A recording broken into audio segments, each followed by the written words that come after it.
guys, I made a promise to you that I'm also going to look at flowering plant, and the two types we want to look at are monocotyledon and dicotyledon. And I also promise you that we want to make the connection between monocotyledon, dicotyledon, taproot, and fibrous root. So when you look at a plant which is monocotyledon, you should be able to determine what type of root system it has. When you look at dicotyledon, you should also be able to determine the type of root system. Alright, so in monocotyledon or monocot, you will also see monocot. You will see dicot as short, just speaking of the same thing. So for example, this is a corn, a seed of a corn. I think it looks something like that. This is a seed of a pea. Remember, the plant is the seed. The plant is inside of the seed, right? You agree with that? Yeah, the plant is inside of the seed. The seed is inside of the fruit, etc., etc. But in this particular case, we have just the seed alone. In a monocotyledon, what you'll find is that one leaf is going to burst up and then the root goes down. In dicotyledon, you'll find that the seed is going to split, and then you're going to have a leaf over here and a leaf over here, and the root going down. Alright, then we'll find different things coming over here. The roots are dispersed all over. Instantaneously, by looking at this, you can determine that dicotyledon is going to be associated with taproot, and monocotyledon, the corn leaves have straight veins. Alright, so in monocotyledon, the veins run parallel of each other. You know what parallel is, right? Parallel. We're going parallel, we're going the same direction, right? Parallel. Parallel is when two things are going in the same direction without touching. So this would not be a parallel. As those touch, right? Can't be a parallel. They meet at a point. This is parallel because they do not meet. They run in the same direction, they do not meet. With the dicotyledon, you'll find that the veins, I should have S right here, sorry about that. The veins, plural, the veins are mesh-like. Let me draw two diagrams to show you. Alright? So right here, I want to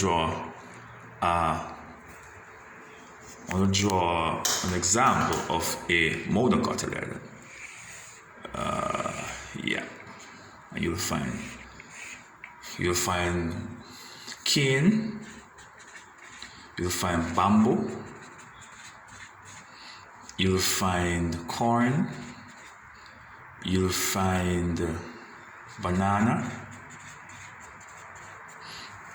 Alright, you'll find the leaves like this. They're running straight, parallel of each other. In the dicotyledon, the leaf is a little bit different. And I hope my artistic ability is sufficient. Alright? You'll find that mesh-like, and it branches off like that, you know? The veins carrying nutrients to the leaf, right? And also trapping sunlight and helping the plant to produce food. The leaf is the production area, the food production area of the plant. Alright, it is a leaf which aids in the process of photosynthesis, and photosynthesis is a process which the plant are going to use sunlight and water. Alright, to produce carbon dioxide, sunlight, and water to produce oxygen and carbohydrates. And so leaf is very important on the plant. So you'll find these type of leaves with the dicotyledon. And these type of leaves, you'll find them on pear, ackee, mango, guava, what else? Several other trees you'll find those in. So what I wanted to do was to make the connection as we do our revision in science. Right? In the previous lesson, we looked at the taproot, and then we looked at the monocotyledon and leaves of monocotyledon and dicotyledon. This is a papaya leaf. It's kind of dried up because it has been here for a couple of days. If you look at it carefully, you'll see the different veins running all over. Right? It's a dicotyledon. And dicotyledon are associated with taproot. They always have taproot. This is an ackee plant I have here for a couple of days here as we do observation. And you'll see the leaves running across. This here is a bulrush we call it when I was a little boy growing up in Mount Vernon, in St. Thomas. We call this bulrush and we use it to make mat. If you look, you see the veins running long way. The same way you'll find it in the grass, right? So the monocotyledon is associated with the fibrous root.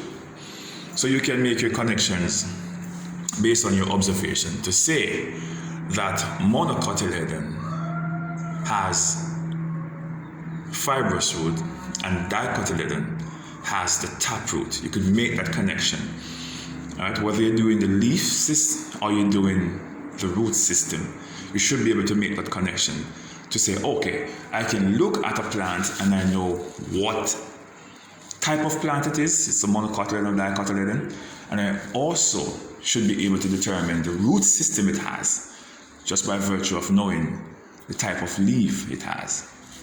All right, so that's the revision for today. If you have any other question, please ask them.